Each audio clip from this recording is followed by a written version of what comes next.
الحمد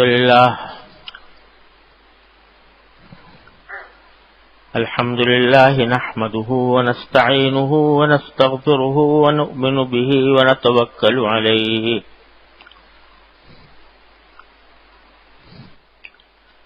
ونعوذ بالله من شرور أنفسنا ومن سيئات أعمالنا من يهده الله فلا مضل له ومن يضلله فلا هادي له وأشهد أن لا إله إلا الله وحده لا شريك له وأشهد أن سيدنا وسندنا ونبينا ومولانا محمدا عبده ورسوله صلى الله تعالى عليه وعلى آله وأصحابه وبارك وسلم تسليما كثيرا أما بعد فقد روي عن رسول الله صلى الله عليه وسلم أنه قال اللهم بارك لنا في رجب وشعبان وبلغنا رمضان. بزرگان محترم اور برادران عزیز، السلام علیکم ورحمۃ اللہ وبرکاتہ. رجب کا مہینہ شروع ہونے والا ہے، یا تو کل سے یا پرسوں سے انشاءاللہ رجب کا مہینہ شروع ہو جائے گا. اور اس مہینے کی کچھ خاص باتیں ہیں جن کو سمجھ لینا اس موقع پر مناسب ہے. رجب کا مہینہ، رجب نام ہے اس کا، اور عربی زبان میں رجب زمانہ حرمت اور تعظیم اور عظمت ہے،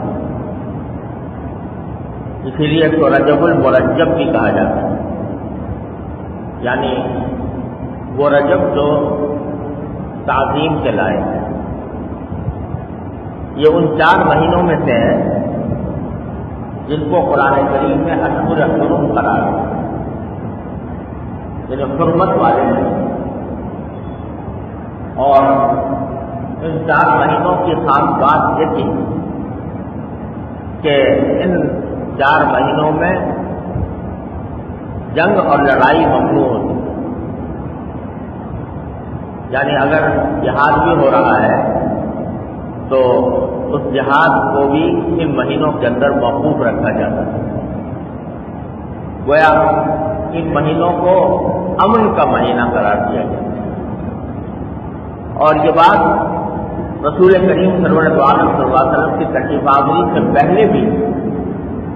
جو عرب کے جاہلیت کے لوگ وہ اگرچہ توحید کے قائل نہیں تھے، آخرت کے قائل نہیں تھے، لیکن یہ رواج ان میں بھی چلا آتا تھا کہ جب یہ 4 مہینے آتے تو ان کے ہاں اگرچہ قتل و غارت گری کا بازار گرم ہوتا تھا، ایک قبیلہ دوسرے قبیلے سے لڑ رہا ہوتا تھا، لیکن جب یہ مہینے آ جاتے تو اس میں وہ لوگ بھی ان مہینوں کی تعظیم کرتے تھے اور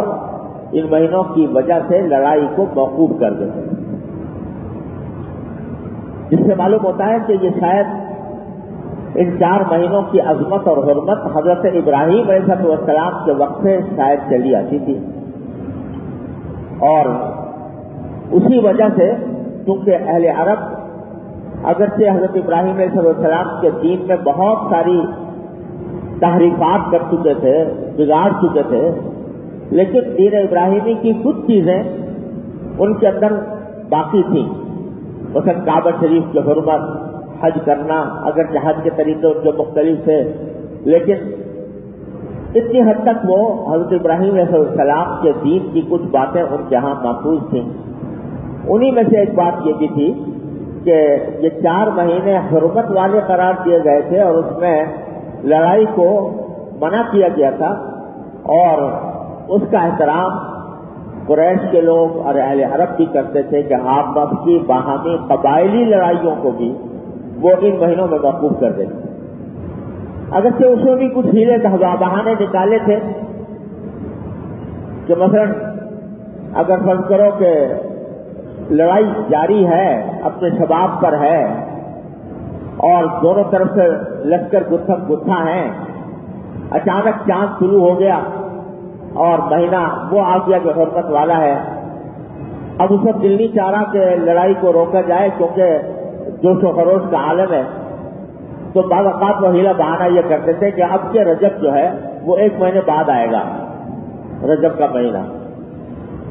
لہذا اس مرتبہ ہم یہ کرتے ہیں کہ یہ شعبان کو مقدم کر دیتے ہیں اور رجب بعد میں آ جائے گا. اس طرح کے مہینے بہانے کرتے تھے. اسی کو قرآن کریم میں نسی سے تعبیر کیا ہے کہ یہ مہینوں کو آگے پیچھے کرتے رہتے ہیں، لیکن بنیادی طور پر وہ بھی اس کی حرمت کے قائل تھے. اور اللہ تبارک و تعالیٰ نے ان 4 مہینوں میں جو لڑائی کو منع کیا، حرام کیا، تو اس سے معلوم ہوتا ہے کہ 4 مہینوں کو اللہ تبارک و تعالیٰ نے امن و امان کا مہینہ قرار دیا. رجب بھی انہیں میں سے، تو اس کی وجہ سے اس کا نام بھی رجب رکھا گیا، یعنی عظمت اور حرمت والا مہینہ. تو یہ اس کی خصوصی امتیاز ہے اور اس کی وجہ سے اس کو رجب المرجب بھی کہا جاتا ہے. دوسرا یہ کہ یہ رجب کا مہینہ رمضان مبارک کا ایک طرح سے مقدمہ ہے، تمہید ہے، اور یہی وجہ ہے کہ جو میں نے ابھی حدیث آپ کے سامنے پڑھی اس میں یہ مروی ہے کہ نبی کریم صلی اللہ علیہ وسلم جب رجب کا چاند دیکھتے تھے تو یہ دعا فرمایا کرتے تھے، اللہم بارک لنا فی رجب و شعبان وبلغنا رمضان، کہ اللہ ہمارے لیے رجب اور شعبان کے مہینوں میں برکت عطا فرمائیے اور ہمیں رمضان تک پہنچا دیجیے. رمضان تک پہنچانے کا معنی یہ کہ ہماری زندگی اتنی ہو جائے کہ ہمیں رمضان آپ کی زندگی میں نصیب ہو جائے، ورنہ انسان کا کچھ بھروسہ نہیں، کتنا ہی صحت مند ہو، کتنا ہی طاقتور ہو، کتنا ہی صاحب اسباب ہو، لیکن کچھ بھروسہ نہیں کس وقت چل بیٹھے. تو رسول کریم صلی اللہ علیہ وسلم نے یہ تمنا فرمائی اور دعا فرمائی کہ اللہ جب رجب تک آپ نے پہنچایا ہے تو ہمیں رمضان تک بھی پہنچا دیجیے تاکہ یہ رمضان بھی ہمیں اپنی زندگی میں نصیب ہو جائے اور اس کی برکتوں اور اس کی رحمتوں سے ہم فیضیاب ہوں. اس میں 2 جملے ارشاد فرمائے رسول کریم صلی اللہ علیہ وسلم اس دعا میں. ایک جملہ یہ کہ بارک لنا فی رجب و شعبان،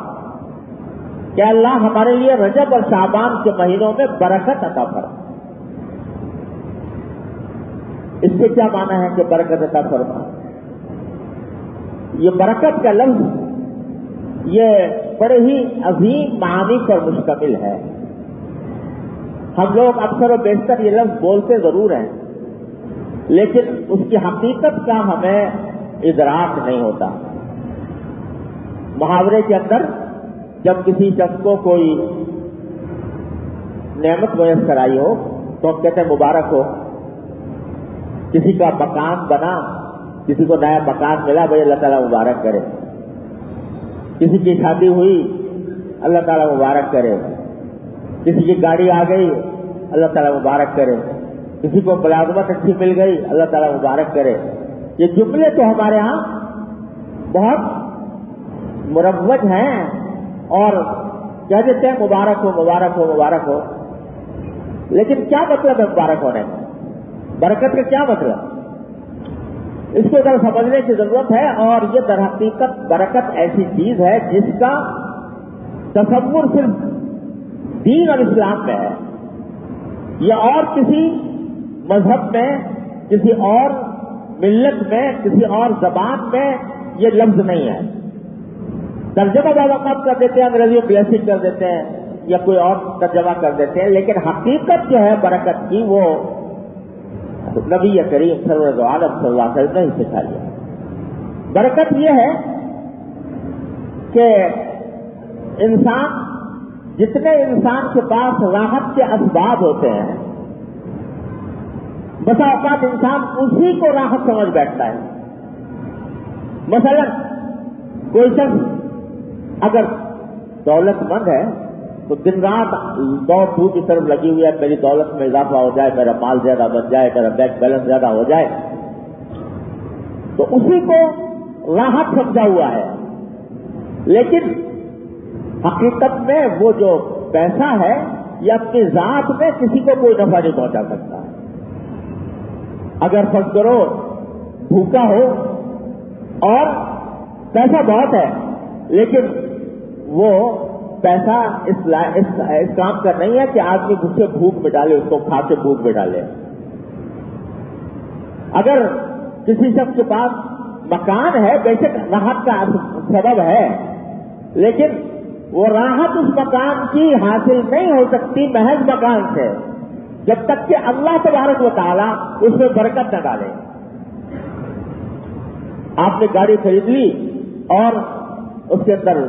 بظاہر بڑی شاندار گاڑی ہے، بہت اچھی ہے، لیکن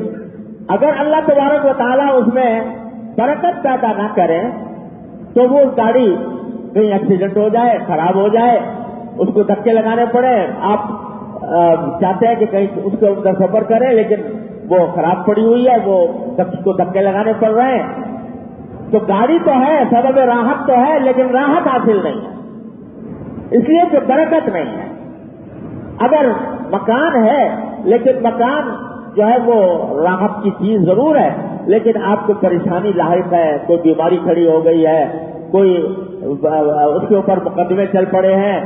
تو راحت کا سبب تو موجود ہے لیکن راحت حاصل نہیں ہو رہی. اس واسطے کے سارے اسباب جو ہیں وہ بے چینی کے جمع ہیں. اسی طرح کسی شخص کا اگر شادی ہو گئی، نکاح ہو گیا، بظاہر راحت کا سبب ہے، لیکن میاں بیوی میں انبن ہے، ایک دوسرے کے ساتھ مناسبت نہیں ہے، تو راحت کا سبب تو حاصل ہے لیکن راحت نہیں ملی اس واسطے کے اس کے اندر اللہ تبارک و تعالیٰ نے برکت نہیں ڈالی.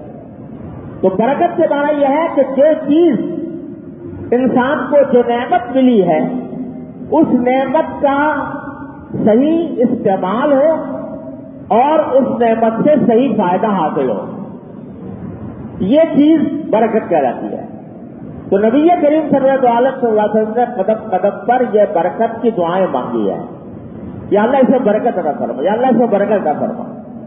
جب برکت ہوتی ہے تو تھوڑی سی چیز سے بھی نفع پہنچ جاتا ہے، اللہ تعالیٰ اس میں نفع عطا فرما دیتے ہیں، اس میں راحت دے دیتے ہیں. اور برکت نہ ہو تو مال و دولت کے امدار ہیں اور راحت حاصل نہیں، نفع نہیں مل رہا. بس اتنا ہے کہ جمع مالا وعددا، وہ گنتی کے اعتبار سے گنتی کر کر کے خوش ہو رہا ہے کہ میرے پاس اتنا بینک بیلنس ہو گیا، لیکن اس بینک بیلنس نے اس کو کتنا فائدہ پہنچایا وہ راحت اس کو حاصل اس وقت تک نہیں ہو سکتی جب تک کہ اللہ تبارک و تعالیٰ اس کو عطا نہ فرمائے.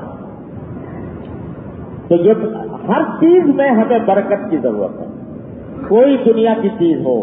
کوئی راحت کی چیز ہو. دیکھو پتہ نہیں کتنے میرے سامنے ایسے لوگ آئے ہیں جو بڑے بڑے ملونر ہیں، سرمایہ دار ہیں، فیکٹریاں لگی ہوئی ہیں، اور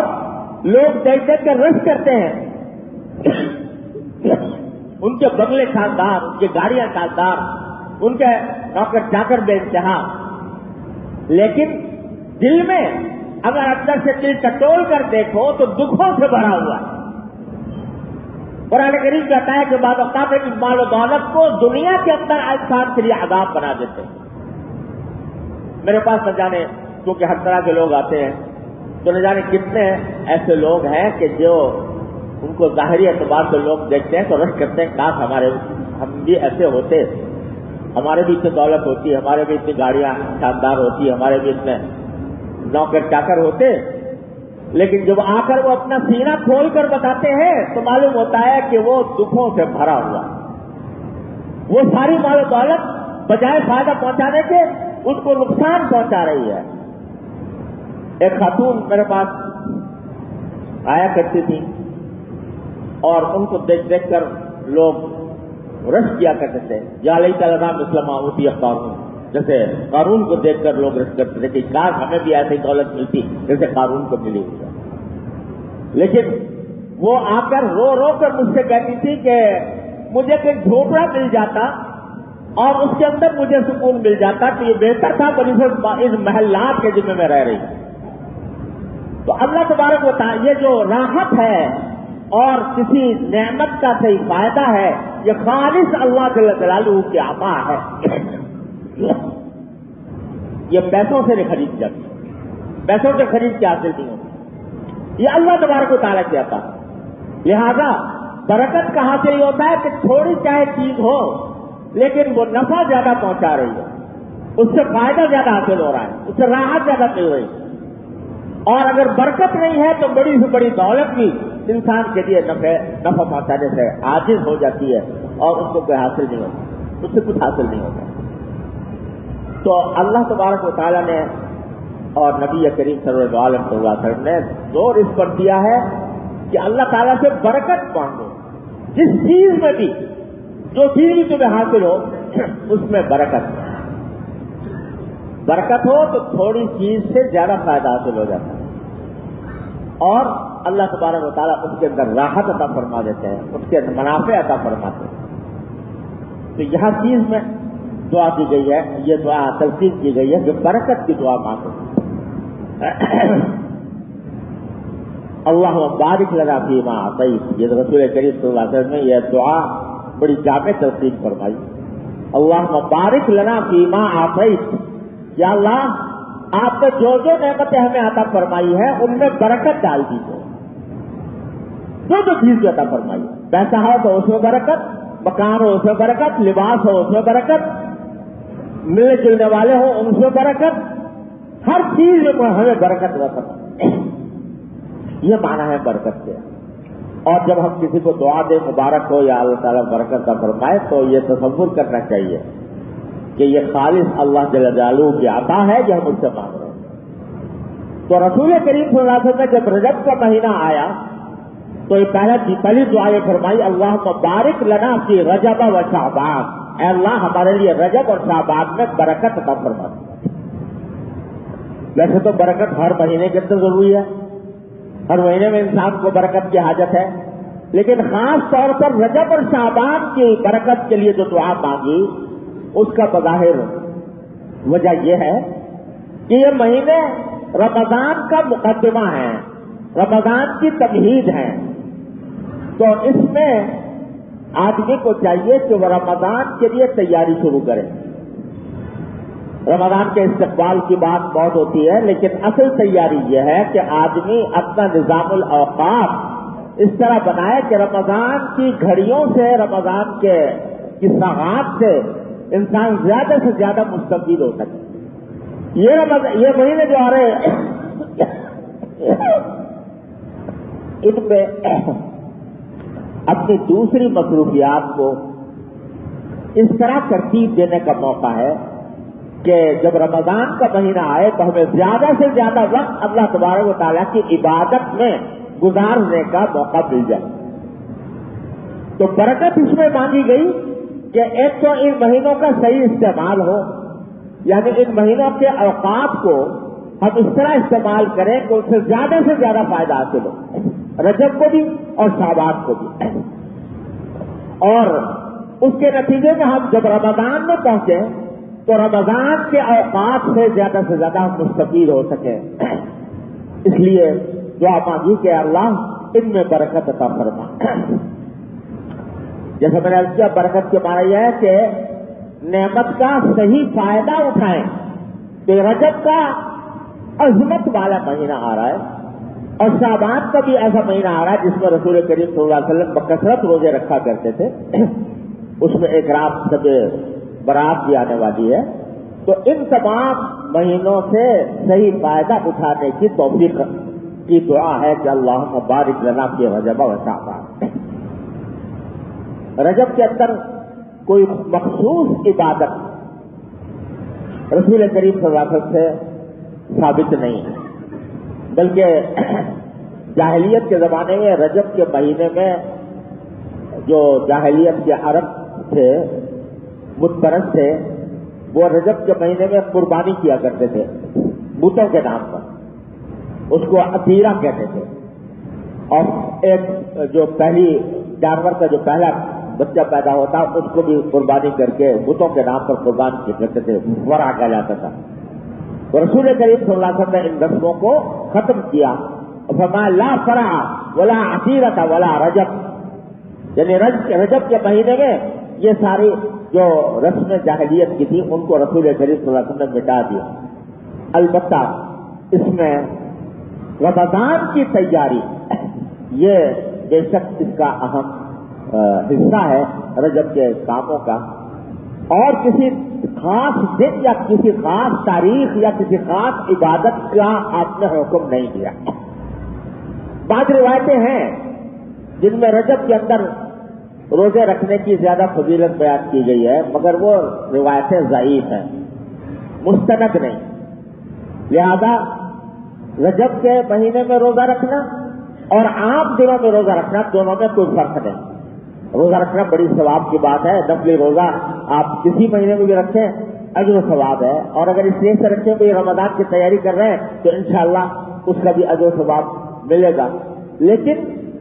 یہ سمجھنا کہ رجب کا روزہ دوسرے روزوں کے مقابلے میں زیادہ فضیلت رکھتا ہے، یہ بات غلط ہے۔ 27 رجب کو بعض لوگوں کے درمیان یہ بات مشہور تھی کہ 27 رجب کو روزہ رکھنا یہ سارے سال کے روزے رکھنے کے برابر ہے اور اس کی زیادہ فضیلت ہے۔ حضرت فاروق اعظم رضی اللہ تعالیٰ عنہ کو جب پتہ چلا کہ لوگوں کے درمیان یہ عقیدہ پھیل گیا ہے کہ 27 رجب کو روزہ رکھنا زیادہ فضیلت رکھتا ہے، تو وہ باقاعدہ نکل کر اگر کسی نے روزہ رکھا ہوتا تھا تو اس کو زبردستی کھلاتے تھے کہ یہ جو تمہارے اس عقیدے سے رکھ رہے ہو، ویسے رکھتے تو کوئی حرج نہیں، کسی دن میں رکھو روزہ، ثواب کا کام ہے، لیکن یہ عقیدہ کہ اس دن میں روزہ رکھنے کی زیادہ فضیلت ہے، یہ بدعت ہے۔ اس لیے رسول کریم صلی اللہ علیہ وسلم وہ حضرت فاروق اعظم رضی اللہ تعالیٰ عنہ باقاعدہ باہر نکل کر اگر کسی کے بارے میں پتہ چلتا تھا کہ اس نے روزہ رکھا ہے اس عقیدے کے ساتھ تو اس کو افطار کرنے پر مجبور کرتے تھے۔ تو کوئی خاص عبادت مقرر نہیں کی گئی، لیکن ظاہر ہے کہ ہر دن ایسا ہے کہ اس کے اندر جس وقت کی عبادت کی جائے، دن میں کی جائے، رات میں کی جائے، روزہ رکھا جائے تو وہ جو ثواب کا سبب ہے، کسی خاص تعین کے بغیر کرنے میں کوئی حرج نہیں ہے، بلکہ اچھا ہے تاکہ رمضان کے لیے ایک تیاری ہو سکے۔ اسی طرح اس میں کہا جاتا ہے کہ شب معراج بھی اسی میں ہوئی 27ویں شب رجب کی۔ اگرچہ روایات اس میں مختلف ہیں، لیکن بعض کثرت سے روایتیں اس بات کے اوپر بھی آئی ہیں کہ رجب کے مہینے میں ہوئی ہے، اگرچہ کوئی تاریخ یقینی طور پر ثابت نہیں ہے۔ رسول کریم صلی اللہ علیہ وسلم کی معراج کی رات تھی، بعض روایتیں یہ ہے کہ ربیع الاول میں ہوئی، بعض میں ہے کہ وہ رجب میں ہوئی، اس طرح روایتیں مختلف ہیں، اور اسی سے یہ بات پتہ چلتی ہے کہ امت نے کسی خاص رات کا تعین کر کے اس کو منانے کا کوئی اہتمام نہیں کیا۔ اگر منانے کا اہتمام کیا ہوتا تو تاریخ محفوظ رکھی ہوتی، لیکن یہ کہیں رسول کریم صلی اللہ علیہ وسلم معراج کے بعد 18 سال دنیا میں تشریف رکھے آپ نے، کسی سال آپ نے ایسا کوئی حکم نہیں دیا کہ بھئی شب معراج میں کوئی کسی کی عبادت انجام دو یا کسی سی اس کی فضیلت ہے۔ بے شک وہ رات جس میں نبی کریم صلی اللہ علیہ وسلم کو اللہ تعالیٰ نے معراج کے اعلیٰ مقام تک پہنچایا، وہ عظیم رات تھی، وہ عظیم رات تھی، اس کی کوئی نظیر ملنی مشکل ہے، لیکن ہر سال اس کو منانے کا تصور جو ہے یہ نہ نبی کریم صلی اللہ علیہ وسلم سے ثابت ہے، نہ صحابہ کرام رضی اللہ تعالیٰ عنہم سے ثابت ہے۔ اس لیے اس میں ویسے عام باتوں کی طرح اس میں بھی عبادت کرے آدمی، بہت اچھی بات ہے، لیکن اس عقیدے کے ساتھ کرنا کہ اس میں فضیلت زیادہ ہے، یہ اس کی کوئی اصل اور بنیاد نہیں ہے۔ بہرحال اس مہینے کو اللہ تعالیٰ نے عظمت والا مہینہ قرار دیا ہے، رمضان کا مقدمہ قرار دیا ہے، اس میں رمضان کی تیاری کی ضرورت ہے۔ اس تیاری کے ساتھ ساتھ تیاری کا ایک پہلو یہ بھی ہے کہ جتنی بھی اللہ تعالیٰ کی طرف رجوع کرنے کی توفیق ہو اس کی طرف متوجہ ہونا چاہیے، کیونکہ اور دنوں میں ہم زیادہ تر اپنے دنیاوی کام دھندوں میں لگے رہتے ہیں اور بسا اوقات اللہ تعالیٰ کی طرف رجوع کرنے کی توفیق نہیں ہوتی، تو رجب کے مہینے سے اپنا رخ